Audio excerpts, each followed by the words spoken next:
Just how different is Ethan Davis right now compared to where he was a year ago? Yeah, I think he's taken a huge step, and one, just having an off season where his body's healthy going into it allowed him to really get stronger, not just putting on weight, but really changing his body. And off the ball through however many days it's been, he's been doing a really good job. Got to clean up some stuff in the line, but really taking a bunch of steps and got to continue to do that. Let's go to the back.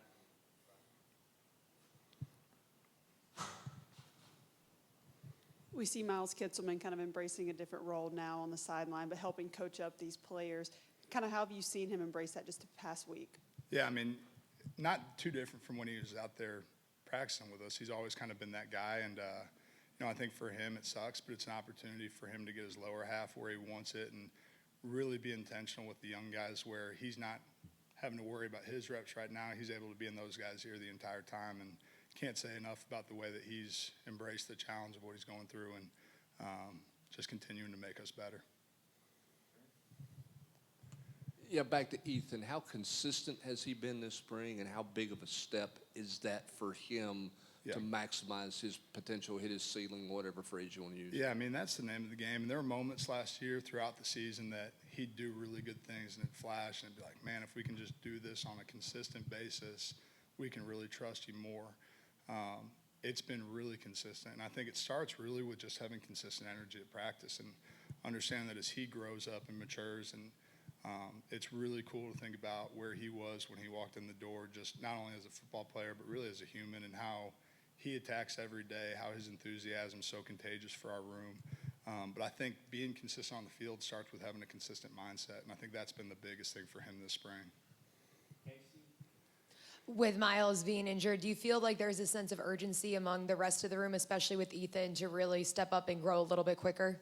Yeah, I think it's been awesome for the other guys, and awesome's maybe not the right word, but really like forces him for sure to step up. But there should always be urgency in the room, and I think our guys know this isn't a one-man room, and the amount of guys that have an opportunity to play and the guys that are fighting for those reps, there's always going to be an urgency. But I do think it's been awesome for Ethan from a leadership perspective, from an on-field leadership. Like, you lead with your words for sure, but you lead by how you attack the day and how you approach the day. And really, since Kitts has been down, it's something that responsibility has fallen on you to make sure that the whole group's rocking and rolling. Evan Crabtree got promoted this offseason. What's the culture, like the perspective right now of the analysts and GAs about the opportunity to move up? Yeah, I mean, I think one, it's a credit to Hype for giving trust to guys, putting a vote of confidence. I know I can speak for that really to a high level, but I also think it's something that it's not just, hey, you're the next in line, so you're the guy. Like, Crab earned that every single day that he was here in his role before, and brought a lot to the table and has done a really good job through the spring of continuing to add value, challenge the way we do things, and ultimately make us better.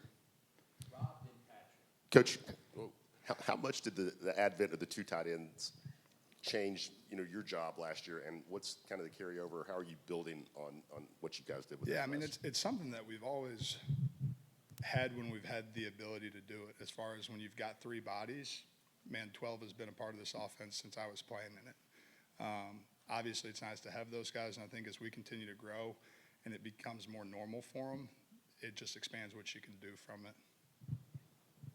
Alec, what have you seen? What kind of strides have you seen Jack take this spring, and kind of how far has he come? I mean, first things first, through winter workouts, absolutely crushed it. And I think for him, coming in was everything thought in recruiting, as far as a guy that cares at a really high level, plays really tough. As far as just day one, lining up, doing his job, executing, like tons of stuff to clean up fundamentally. But as far as just alignment, assignment, execution, man, like better than any of the transfers we've had as far as day one just being able to operate. He's got to clean up a bunch of technique stuff and continue to get better, but I think really can't say enough about how much he prepared in the offseason to have the spring that he's had so far. Kind of following up on that, last two off seasons, you've had transfers that have played elsewhere and come in, you've had to teach them. Is the process of teaching the role, the responsibilities, the position different when you've got some young guys like Cole, Desan, Jack? Is that process for you as a coach different, teaching transfers versus freshmen when you may need them to contribute in the fall? Not really. I think our urgency with every guy that steps in the door is an urgency to get them ready to play. And every guy's going to start at different spots. So whether you're a transfer or not, there's guys, we've had 3 of them that all come in at radically different spots in terms of their knowledge, in terms of their understanding. And the same goes for the high school guys. I think our job is to really meet them where they are when they're walking in the door, and ultimately we got to get them where they need to be in the fall. But as far as urgency and getting them ready to play, it's no different for a high school senior as it is for a transfer. Following up about Jack, just how much do you feel like potentially his size as a freshman could factor into him potentially making an immediate impact? Yeah, I mean, it's no secret. It's a grown men's league. You better be strong. You better be physical. You better be able to last in there. And I think credit to one, the work that he put in before he got to campus to be where he's at, and also understanding he's done a great job. There's still more meat on the bone that he's got to put on, and still some more that, it's never that you come in as a ready product, and we've got to continue to push what we can do with our bodies. I think Cole Harrison's kind of a forgotten guy because Yeah. he redshirted last year, underrated when he came out of high school.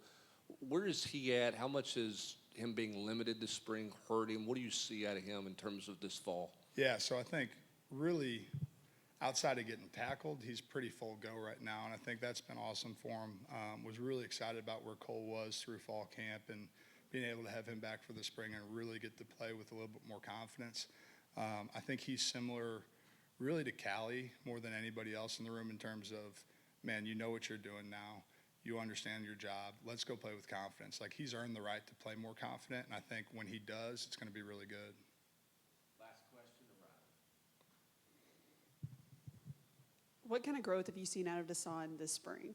Yeah, I mean, obviously it's a challenge when you come in and there's setbacks injury-wise that are keeping you from being able to go. And I know he's so hungry, and just like kids, it kills him not to be full go through this part of spring. But I think at the same time, being a great teammate, being engaged, continuing to chase the mental reps of it and maximize every snap, whether I'm in or not, I can get something out of it, has done a really good job of just staying positive, staying present, and continuing so that when he does come back, it's not day one. Thanks, guys.